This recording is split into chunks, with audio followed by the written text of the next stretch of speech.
ବନ୍ଧୁଗଣ, ସବୁବେଳେ ଗୋଟେ କଥା ମନେ ରଖନ୍ତୁ, ଯାହା ଆପଣଙ୍କ ଭାଗ୍ୟରେ ନାହିଁ ତାକୁ ଯଦି ପାଇବାର ଆଶା ରଖିବେ ଆଉ ଖୋଜି ବୁଲିବେ, ତେବେ ଯାହା ଆପଣଙ୍କ ପାଖରେ ଅଛି ତାକୁ ଆପଣ ହରେଇ ଦେବେ। ନମସ୍କାର ବନ୍ଧୁଗଣ, ଆପଣମାନଙ୍କୁ ମୋର ଏହି ଚ୍ୟାନେଲକୁ ସ୍ୱାଗତ। ଆଜିର ଏହି ଜ୍ୟୋତିଷ କାର୍ଯ୍ୟକ୍ରମ ମୀନ ରାଶି ପାଇଁ ବହୁତ ଅଧିକ ଗୁରୁତ୍ୱପୂର୍ଣ୍ଣ ଅଛି। ଆଜି ଆମେ ଜାଣିବା ମୀନ ରାଶି 2025 ସେପ୍ଟେମ୍ବର ମାସଟି କିପରି ରହିବ। ମୀନ ରାଶିର ମାସିକ ରାଶିଫଳ ଉପରେ ଆଲୋଚନା କରିବା। ମୀନ ରାଶି ବ୍ୟକ୍ତିବିଶେଷଙ୍କର ସେପ୍ଟେମ୍ବର ମାସଟି କିପରି ରହିବ, ସମ୍ପୂର୍ଣ୍ଣ ଭାବରେ ଆମେ ସେହି ବିଷୟରେ ଆଲୋଚନା କରିବା। ସେମାନଙ୍କର ସ୍ୱାସ୍ଥ୍ୟ, ଶିକ୍ଷା, ପ୍ରେମ ସମ୍ପର୍କ, ବୈବାହିକ ଜୀବନ, ଭାଗ୍ୟ, କ୍ୟାରିୟର ଏବଂ ବେପାର ବାଣିଜ୍ୟ ଉପରେ ବିସ୍ତାର ଭାବରେ ଆଲୋଚନା କରିବା। ନବଗ୍ରହଙ୍କର ସ୍ଥିତି ମଧ୍ୟ ଦେଖିବା।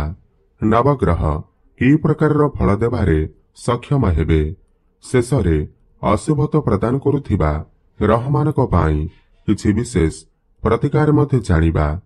ସେଥିପାଇଁ ଭିଡିଓଟିକୁ ଶେଷ ପର୍ଯ୍ୟନ୍ତ ଦେଖନ୍ତୁ।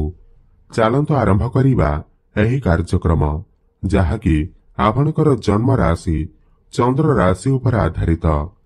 ସେପ୍ଟେମ୍ବର ମାସ ଆରମ୍ଭରେ ମୀନ ରାଶିରେ ନବଗ୍ରହଙ୍କର ସ୍ଥିତି ବିଷୟରେ ସର୍ବପ୍ରଥମେ ଜାଣିବା। ଏହା ପୂର୍ବରୁ ଯଦି ଆପଣଙ୍କର ବି ମୀନ ରାଶି ହୋଇଥାଏ ଏବଂ ଆପଣ ବି ଈଶ୍ୱରଙ୍କୁ ସଚ୍ଚା ହୃଦୟରୁ ଭକ୍ତି କରନ୍ତି, ବିଶ୍ୱାସ କରନ୍ତି, ତେବେ ଏହି ଭିଡିଓଟିକୁ ଲାଇକ୍ କରି କମେଣ୍ଟ ବକ୍ସରେ ଜୟ ଜଗନ୍ନାଥ, ହର ହର ମହାଦେବ ଅବଶ୍ୟ ଲେଖିଦିଅନ୍ତୁ। ତ ସର୍ବପ୍ରଥମେ ଜାଣିବା ଏହି ସେପ୍ଟେମ୍ବର ମାସରେ ମୀନ ରାଶିରେ ନବଗ୍ରହଙ୍କର ସ୍ଥିତି କିପରି ରହିବ।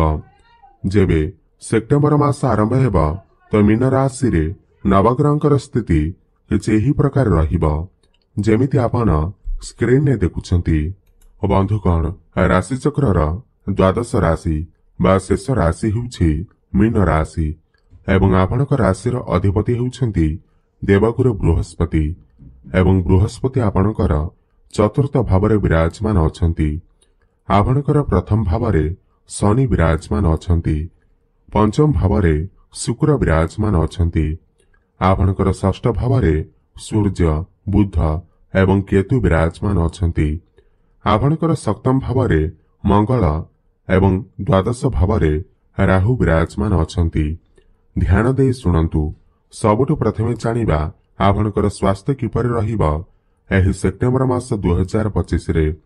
ବନ୍ଧୁଗଣ, ପ୍ରଥମ ଭାବ ହୋଇଥାଏ ଆପଣଙ୍କର ସ୍ୱାସ୍ଥ୍ୟର ଭାବ, ଆପଣଙ୍କର ଇମ୍ୟୁନିଟି ସିଷ୍ଟମର ଭାବ ଏବଂ ପ୍ରଥମ ଭାବର ଅଧିପତି ହେଉଛନ୍ତି ଦେବଗୁରୁ ବୃହସ୍ପତି ଏବଂ ବୃହସ୍ପତି ଆପଣଙ୍କର ଚତୁର୍ଥ ଭାବରେ ବିରାଜମାନ ଅଛନ୍ତି।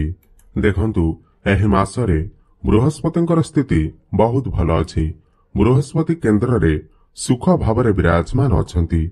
ଯେହେତୁ ମଙ୍ଗଳ ଆପଣଙ୍କର ଅଷ୍ଟମ ଭାବକୁ ଚଳନ କରିବେ 14 ସେପ୍ଟେମ୍ବର ପରେ, ତ 14 ସେପ୍ଟେମ୍ବର ପରେ ଆପଣଙ୍କୁ ଟିକେ ଆପଣଙ୍କର ସ୍ୱାସ୍ଥ୍ୟର ଧ୍ୟାନ ଦେବାର ଅଛି। ଏତେ ବି ବଡ଼ ସମସ୍ୟା ହେବାର ନାହିଁ। ଆପଣଙ୍କୁ କେବଳ ମୁଣ୍ଡବିନ୍ଧା ଭଳି ସମସ୍ୟା, ମାଇଗ୍ରେନ ଭଳି ସମସ୍ୟା, କିଛି ଖଣ୍ଡିଆ ଖାବରା ଭଳି ସମସ୍ୟା ଟିକେ ଦେଖା ଦେଇପାରେ। ଏଥିପ୍ରତି ଆପଣ ଟିକେ ଧ୍ୟାନ ଦେବେ।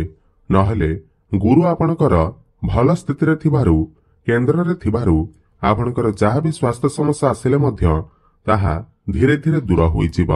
ଆପଣଙ୍କର ଇମ୍ୟୁନିଟି ସିଷ୍ଟମ ମଜବୁତ ହେବ। ଏବେ ଜାଣିବା ଆପଣଙ୍କର ଶିକ୍ଷା କ୍ଷେତ୍ର କିପରି ରହିବ ଏହି ସେପ୍ଟେମ୍ବର ମାସ 2025ରେ।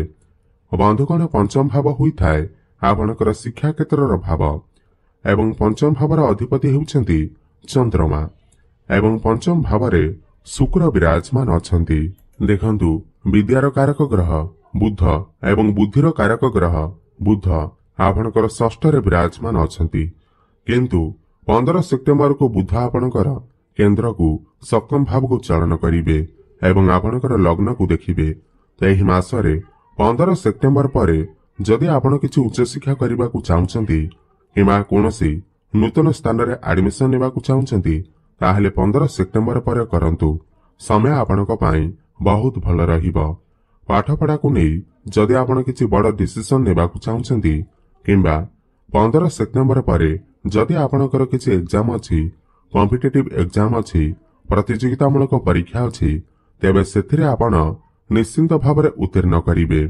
କିନ୍ତୁ 15 ସେପ୍ଟେମ୍ବର ପୂର୍ବରୁ ବୁଧ କମଜୋର ଅବସ୍ଥାରେ ଥିବାରୁ ଆପଣଙ୍କର ମନ ଟିକେ ଡାଇଭର୍ଟ ହୋଇପାରେ, ପାଠପଢ଼ାରେ ଲାଗି ନପାରେ। ଆପଣ ବହୁତ ବେଶୀ ମୋବାଇଲ ଫୋନର ୟୁଜ୍ କରିପାରନ୍ତି। ଏଥିପ୍ରତି ଆପଣ ଟିକେ ଧ୍ୟାନ ଦେବେ ଏବଂ ପାଠପଢ଼ାରେ ମନ ଦେବେ। ଏବେ ଜାଣିବା ଆପଣଙ୍କର ପ୍ରେମ ଜୀବନ କିପରି ରହିବ ଏହି ସେପ୍ଟେମ୍ବର ମାସ 2025ରେ। ବନ୍ଧୁଗଣ, ପଞ୍ଚମ ଭାବ ହିଁ ହୋଇଥାଏ ଆପଣଙ୍କର ପ୍ରେମ ଜୀବନର ଭାବ, ଶିକ୍ଷାର ଭାବ ଏବଂ ସନ୍ତାନର ଭାବ ମଧ୍ୟ ହୋଇଥାଏ। ଏବଂ ପଞ୍ଚମ ଭାବର ଅଧିପତି ହେଉଛନ୍ତି ଚନ୍ଦ୍ରମା, କିନ୍ତୁ ପଞ୍ଚମରେ ଶୁକ୍ର ବିରାଜମାନ ଅଛନ୍ତି।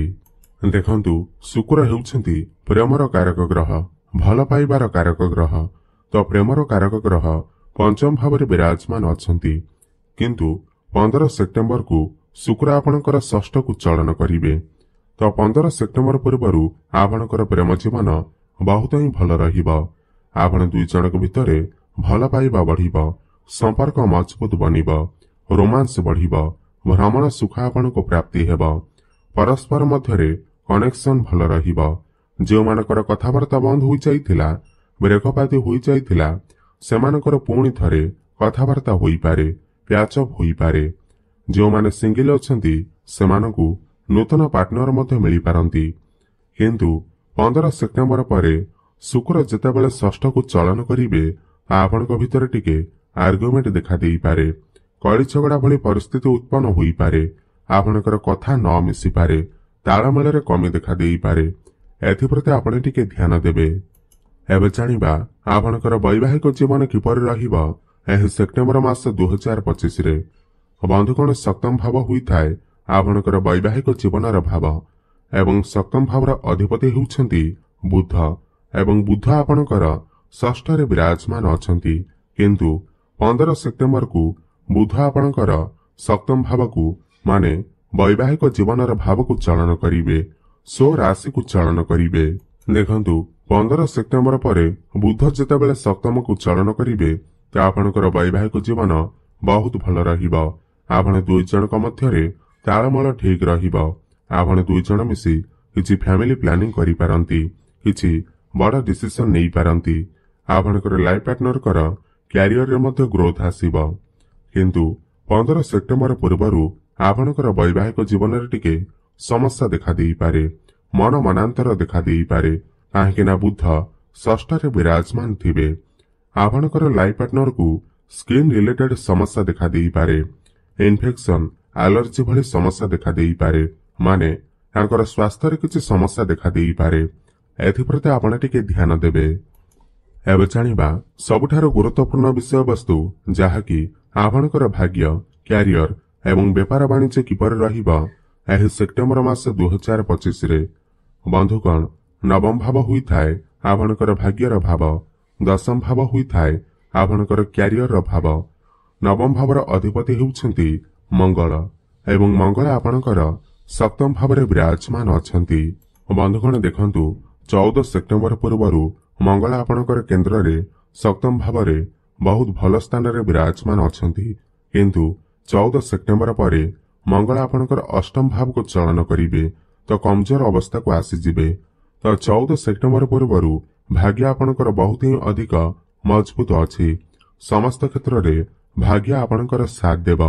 ଆପଣ ଯଦି କିଛି ବଡ କାର୍ଯ୍ୟର ଆରମ୍ଭ କରିବାକୁ ଚାହୁଁଛନ୍ତି, ବଡ ଜିନିଷର କ୍ରୟ କରିବାକୁ ଚାହୁଁଛନ୍ତି, ବଡ ଇନଭେଷ୍ଟମେଣ୍ଟ କରିବାକୁ ଚାହୁଁଛନ୍ତି, ତାହେଲେ 14 ସେପ୍ଟେମ୍ବର ପୂର୍ବରୁ କରନ୍ତୁ।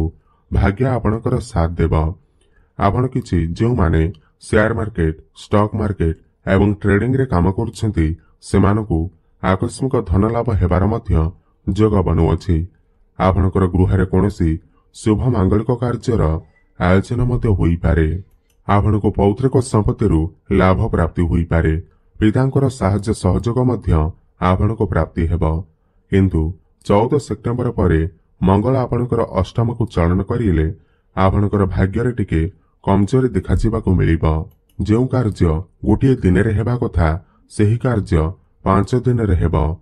14 ସେପ୍ଟେମ୍ବର ପୂର୍ବରୁ ଆପଣ କିଛି ଭୂମି, ପ୍ରପର୍ଟି, ନୂତନ ଜମି, ନୂତନ ଗୃହ ଇତ୍ୟାଦି ନିର୍ମାଣ କରିପାରନ୍ତି କିମ୍ବା ନୂତନ ଯାନବାହନ ଇତ୍ୟାଦି କ୍ରୟ କରିପାରନ୍ତି।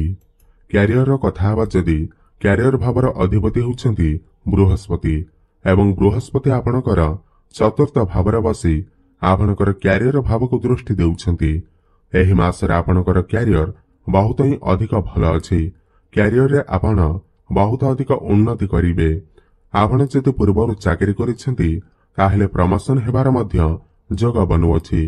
ଯେଉଁମାନେ ବେରୋଜଗାରୀ ଅଛନ୍ତି, ଯେଉଁମାନଙ୍କ ପାଖରେ କୌଣସି ବି ଚାକିରି ବାକିରି ନାହିଁ, ତ ସେମାନଙ୍କୁ ନୂତନ ଚାକିରି ମଧ୍ୟ ପ୍ରାପ୍ତି ହୋଇପାରେ।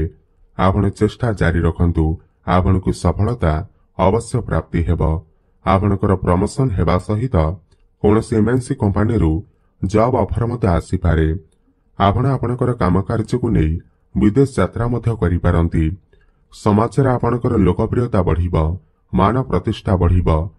ଆପଣଙ୍କ ପାଖକୁ ନୂଆ ନୂଆ କାମ ଆସିପାରେ।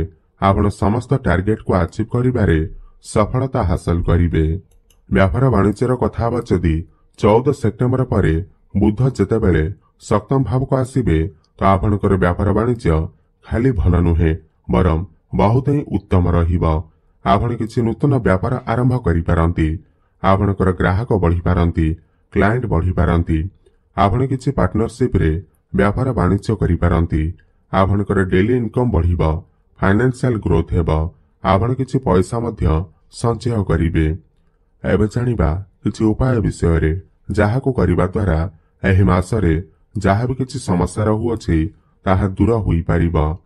ସର୍ବପ୍ରଥମେ ତ ଆପଣ ଗୁରୁଙ୍କର ବୀଜମନ୍ତ୍ରର ଜପ ଅବଶ୍ୟ କରନ୍ତୁ। ଓମ୍ ଗ୍ରାମ୍ ଗ୍ରୀମ୍ ଗ୍ରୋମ୍ ସହ ଗୁରବେ ନମଃ 108 ଥର ପ୍ରତ୍ୟେକ ଦିନ ଜପ କରନ୍ତୁ। ଶୁଭଫଳ ପ୍ରାପ୍ତି ହେବ। ପ୍ରତ୍ୟେକ ଗୁରୁବାର ଦିନ ବ୍ରାହ୍ମଣମାନଙ୍କୁ ହଳଦିଆ ଜିନିଷର ଦାନ କରନ୍ତୁ ଏବଂ ପ୍ରତ୍ୟେକ ଦିନ ହନୁମାନ ଚାଳିଶାର ପାଠ କରନ୍ତୁ। ସୂର୍ଯ୍ୟଙ୍କୁ ଜଳାର୍ଘ୍ୟ ଅର୍ପଣ କରନ୍ତୁ। ଶୁଭଫଳ ପ୍ରାପ୍ତି ହେବା ସହିତ ଆପଣଙ୍କର ଭାଗ୍ୟରେ ଉନ୍ନତି ଆସିବ। ଧନ୍ୟବାଦ।